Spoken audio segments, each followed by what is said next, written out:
যে অবিশ্বাস্য পন্থায় ফিরে আসার প্রস্তুতি নিচ্ছে আওয়ামী লীগ। এই বিষয়ে আপনাদের কোনো প্রশ্ন বা মতামত যদি থেকে থাকে আমরা অবশ্যই তা গ্রহণ করতে চাই। প্রিয় দর্শক, আওয়ামী লীগ কি সত্যি রাজনীতিতে পুনর্বাসিত হতে যাচ্ছে বা রাজনীতি করতে চাচ্ছে? এই বিষয়ে আপনাদের সামনে একটা প্রশ্ন উত্থাপন করলাম। আপনারাও মতামত দিতে পারেন যে আওয়ামী লীগ যদি বাংলাদেশের রাজনীতিতে পুনরায় স্বরূপে ফিরতে চায়, সেক্ষেত্রে এই সরকারের তা অনুমোদন করার কোনো সুযোগ আছে কিনা। প্রিয় দর্শক, ভারতীয় সংবাদ মাধ্যম দ্য হিন্দুকে ডক্টর মোহাম্মদ ইউনুস, অন্তর্বর্তী সরকারের প্রধান, তিনি একটি সাক্ষাৎকার দিয়েছেন। সেই সাক্ষাৎকারে চাঞ্চল্যকর তথ্য বেরিয়ে এসেছে। ডক্টর মোহাম্মদ ইউনুস বলেছেন, আসন্ন নির্বাচনে দল হিসেবে আওয়ামী লীগের প্রতিদ্বন্দ্বিতার বিষয়ে তার কোনো আপত্তি নেই। বিএনপি চায় নির্বাচনে সব রাজনৈতিক দলের অংশগ্রহণ অবশ্যই থাকতে হবে। এর মধ্য দিয়ে বড় রাজনৈতিক দল হিসেবে বিএনপি তার রায় দিয়ে দিয়েছে। ডক্টর ইউনুস বলেন, একটি বড় দলের মতামতকে আমরা উপেক্ষা করতে পারি না। প্রিয় দর্শক, কদিন আগে বাংলাদেশ জামাত ইসলামীর আমির ডাক্তার শফিকুর রহমান বলেছেন, আমরা ইউনাইটেড বাংলাদেশ গড়তে চাই। আমি বারবার ফ্যাসিজম আর ফ্যাসিস্ট বলা পছন্দ করি না, কারণ এরাও তো আমাদের পরিবারের সদস্য, রাজনৈতিক পরিবারের সদস্য। আমি কোনো মৌলবাদী মুসলমান না, আর মৌলবাদ খারাপ কিছু নয়। গত বুধবার লন্ডনে একটি স্থানীয় হলে British Bangladesh Chamber of Commerce ইন্ডাস্ট্রিজের নেতাদের সঙ্গে মতবিনিময়কালে তিনি এ মন্তব্য করেন। তিনি আরো বলেন, মূল না থাকলে গাছের অস্তিত্ব টিকবে না। মূল আমাদের লাগবে, তবে যে সেন্সে মৌলবাদ বলা হয়, আমি ওই মৌলবাদী মুসলমান না। জামাতের আমির ওই অনুষ্ঠানে আরো বলেছিলেন, ভুল মানুষই করে, দুর্নীতিও মানুষ করতে পারে। ভুল যে করবে সে ক্ষমা চাইবে, দুর্নীতি যারা করবে তারা শাস্তি পাবে। ন্যায় বিচারের মাধ্যমে সে শাস্তি পাবে, কোনো অবিচার করে নয়, কারো উপর জুলুম করে নয়। বারবার তাদের গালি দিতে হবে, আমি এটাকে ভালো মনে করি না। বৈষম্য বিরোধী ছাত্র আন্দোলনের নেতারা এইসব বক্তব্যে তীব্র অসন্তোষ বা ক্ষোভ জানিয়েছে। আজকেই বৈষম্য বিরোধী ছাত্র আন্দোলনের আহ্বায়ক হাসনাত আব্দুল্লাহ তিনি ফেসবুকে একটা স্ট্যাটাস দিয়েছেন। সেই স্ট্যাটাসে আওয়ামী পুনর্বাসনের জন্য যারা উদ্যোগ নেবে তারা ইতিহাসে গণশত্রু হিসেবে চিহ্নিত হয়ে থাকবে বলে মন্তব্য করেছেন। হাসনাত আব্দুল্লাহ তার ফেসবুকে লিখেছেন, ছেলেদের রক্তের উপর পা রেখে দিল্লিকে কিবলা বানিয়ে ক্ষমতার মসনদে যাওয়ার আকাঙ্ক্ষা জনগণের মুক্তির নিয়তের সঙ্গে বিশ্বাসঘাতকতা। আওয়ামী পুনর্বাসনের জন্য যারা উদ্যোগ নেবে তাদের ইতিহাস গণশত্রু হিসেবে চিহ্নিত করবে। তিনি আরো লিখেছেন, জুলাই আন্দোলনের স্পিরিটকে যারা ধারণ করে, যারা গণমানুষের আশা আকাঙ্ক্ষার প্রতিফলন ঘটাতে চায়, তারা ২৪ পরবর্তী বাংলাদেশে আওয়ামী লীগের বিচার নিশ্চিত করার দাবি ছাড়া আওয়ামী লীগ নিয়ে রাজনৈতিক অঙ্গনে আর কোনো দ্বিতীয় বক্তব্য দিতে পারে না। প্রিয় দর্শক, ডক্টর মোহাম্মদ ইউনুস দ্য হিন্দুকে দেয়া সাক্ষাৎকারে আওয়ামী লীগকে নির্বাচনের প্রস্তুতি নেবার জন্য যে ইঙ্গিতটি দিয়েছেন, সেই ইঙ্গিতের পরিপ্রেক্ষিতে আমরা যে তথ্য পাচ্ছি সেই অনুযায়ী বলা যায় যে আওয়ামী লীগ ৩টি পন্থায় বাংলাদেশে আবারও রাজনীতিতে ফিরে আসতে পারে। প্রথম পন্থা হচ্ছে সরাসরি বর্তমান নামে। তবে সেক্ষেত্রে শেখ হাসিনা, ওবায়দুল কাদের বা আওয়ামী লীগের শীর্ষ নেতারা এই দলটির হাল ধরবে না, বরং দল পুনর্গঠন করে তারা রাজনীতিতে আবারও ফিরে আসার চেষ্টা করবে। এটা হচ্ছে প্রথম পন্থা। আর দ্বিতীয় পন্থা হচ্ছে নতুন সংগঠন করে, তবে সেটার ভিত্তি হবে আওয়ামী লীগের আদর্শিক ভিত্তি। ইতোমধ্যে আপনারা দেখেছেন, ছাত্রলীগ নিষিদ্ধ হবার পর ছাত্রলীগের আদর্শকে পুনরুদ্ধার করবার জন্য অন্য নামে একটি সংগঠন আত্মপ্রকাশ করেছে। তারা কিন্তু প্রকাশ্যে ঘোষণা দিয়েছে যে মুক্তিযুদ্ধের চেতনাকে আহ পুনঃপ্রতিষ্ঠা করবে তাদের ভাষায় আর কি। যাই হোক, এক্ষেত্রে আমরা দেখতে পাচ্ছি যে তাজউদ্দিন আহমদের সন্তান সোহেল তাজ এবং শারমিন আহমদ গত কমাস ধরে আওয়ামী লীগের বিরুদ্ধে নানা কথা বলছেন। সর্বশেষ শারমিন আহমদ বলেছেন যে আওয়ামী লীগকে মুজিব মানে শেখ মুজিব পরিবারের হাত থেকে রক্ষা করতে হবে। সরাসরি শেখ মুজিব শব্দটি উচ্চারণ না করে বলেছেন শেখ পরিবারের হাত থেকে, কারণ তারা গত 53 বছরে ব্যক্তিগতভাবে কক্ষিগত করেছে দলটিকে এবং তার আদর্শ থেকে বিচ্যুত হয়েছে। তার মানে নতুন একটি থিওরি দিচ্ছেন তাজউদ্দিন আহমদের সন্তান সোহেল তাজ এবং শারমিন আহমদ। তারা চাইছেন যে পরিশুদ্ধ আওয়ামী লীগের হাল ধরতে। এটাও একটা আওয়ামী লীগের কৌশল হতে পারে। সুতরাং এটাকে দ্বিতীয় কৌশল ধরে নেওয়া যায়। আর তৃতীয় কৌশলটি হচ্ছে সারা দেশে স্বতন্ত্রভাবে নির্বাচন করে পরবর্তী সময়ে একটি দলের অধীনে সংসদে অবস্থান গ্রহণ করা।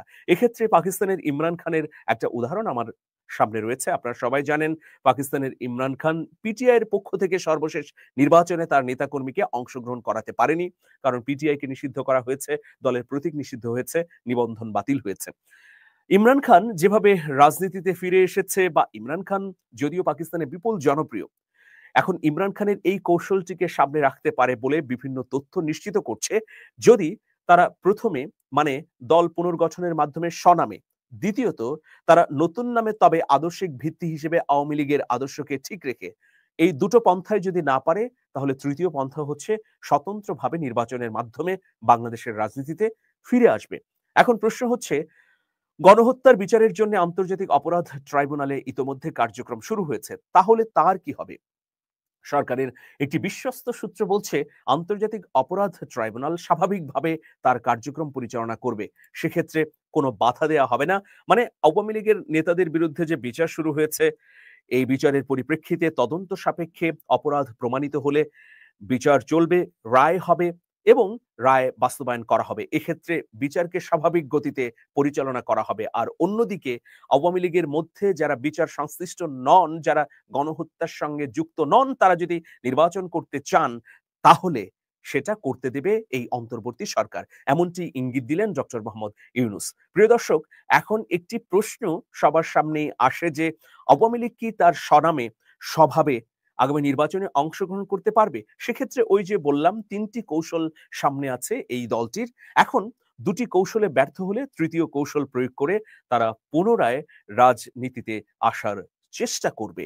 অন্যান্য রাজনৈতিক দলগুলো কি ভাবছে? যেমন গণতন্ত্র মঞ্চ, আবার দেখছি গণ অধিকার পরিষদ, অন্যদিকে ইসলামী আন্দোলন বাংলাদেশ, খেলাফত মজলিস, হেফাজতে ইসলাম। তাদের মতামত কি এই অন্তর্বর্তী সরকার নিয়েছে? সরকারের পক্ষ থেকে বলা হচ্ছে যে হ্যাঁ, অনেকে আওয়ামী লীগের রাজনীতির করার পক্ষে মত দিয়েছেন, আবার অনেকে পক্ষে মত দেননি।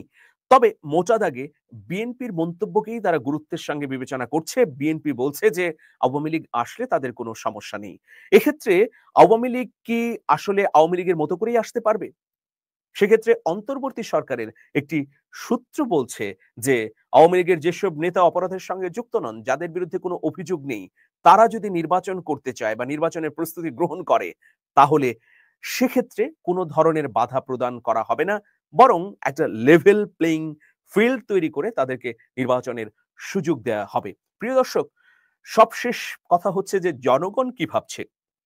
দর্শক, আপনারা কি ভাবছেন? একটা জরিপ হয়ে যাক। আওয়ামী লীগ যদি নির্বাচনে অংশগ্রহণ করতে চায়, যাদের সঙ্গে গণহত্যার সম্পৃক্ততা নেই বা যারা অপরাধের সঙ্গে যুক্ত নন, তাহলে তাদেরকে কি নির্বাচনের সুযোগ দেওয়া উচিত? আপনারা এই বিষয়ে মতামত দিতে পারেন। তবে আরেকটি খবর আমরা পেলাম, যে খবরটিও খুবই গুরুত্বপূর্ণ। এই খবরটি যদি সত্য হয়, তাহলে রাজনৈতিক দল হিসেবে আওয়ামী লীগকে দোষী সাব্যস্ত করার একটা প্রক্রিয়াও কিন্তু শুরু হচ্ছে। সেটি হচ্ছে যে, আন্তর্জাতিক অপরাধ ট্রাইব্যুনাল আইন সংশোধন করে রাজনৈতিক দলের বিরুদ্ধে শাস্তিমূলক ব্যবস্থা নেওয়ার সুযোগ তৈরি করতে যাচ্ছে এই অন্তর্বর্তী সরকার। বুধবার মানে আগামী বুধবার উপদেষ্টা পরিষদের বৈঠকে আন্তর্জাতিক অপরাধ ট্রাইব্যুনাল অধ্যাদেশের খসড়া অনুমোদনের জন্য উত্থাপন করা হবে বলে জানিয়েছেন আইন বিচার ও সংসদ বিষয়ক উপদেষ্টা ডক্টর আসিফ নজরুল। তাহলে এটা যদি যুক্ত হয়, তখন তো দলের বিচারটিও সামনে আসবে। সেক্ষেত্রে এই অন্তর্বর্তী সরকার কি দলের বিচারের কোনো উদ্যোগ নেবে কিনা? এটাও একটা প্রশ্ন সামনে উত্থাপিত হচ্ছে। কারণ যেহেতু বুধবার এই বিষয়টি যুক্ত হবে আন্তর্জাতিক অপরাধ ট্রাইব্যুনালের খসড়াতে। সুতরাং এই বিষয়ে উপদেষ্টা পরিষদ কি সিদ্ধান্ত নেয়, সেটাও দেখা যেতে পারে। তবে বিস্ময় প্রকাশ করেছেন বৈষম্য বিরোধী ছাত্র আন্দোলনের নেতাকর্মীরা। তারা বলছেন যে এই অন্তর্বর্তী সরকার এই ধরনের একটি সিদ্ধান্ত বা এই ধরনের একটি ইঙ্গিত কিভাবে আওয়ামী লীগকে দেয় যে তারা আগামী নির্বাচনে অংশগ্রহণ করুক, তাদের জন্য সেই পরিবেশ তৈরি করা হবে। অনেকে আমার সঙ্গে যুক্ত হয়েছেন। আমি দেখতে পাচ্ছি যে, পাওনা পেয়ে গেলে আর সম্ভব হতো না। না, উচিত নয়। তোর কেন এত জ্বালা? শেখ হাসিনা আসবে ফিরে বীরের বেশে। মাসুদ উদ্দিন নামে একজন এইরকম মন্তব্য করেছেন। তারপরে একজন লিখেছেন, জয় বাংলা জয় বঙ্গবন্ধু। নানা ধরনের মন্তব্য আমরা দেখছি। তবে যারা এই ভিডিওটি দেখবেন, তাদের কাছে আমি জানতে চাইছি যে, আওয়ামী লীগ ফিরে আসার পক্ষে না আপনারা বিপক্ষে? দেখা যাক অন্তর্বর্তী সরকার এবং এই সরকারের স্টেক হোল্ডাররা চূড়ান্তভাবে কোন সিদ্ধান্তটি গ্রহণ করে, জনগণ কিভাবে নেয়, বৈষম্য বিরোধী ছাত্র আন্দোলন সহ শ্রমিক, মেহনতি মানুষ তারা কি মতামত দেন। সবাই ভালো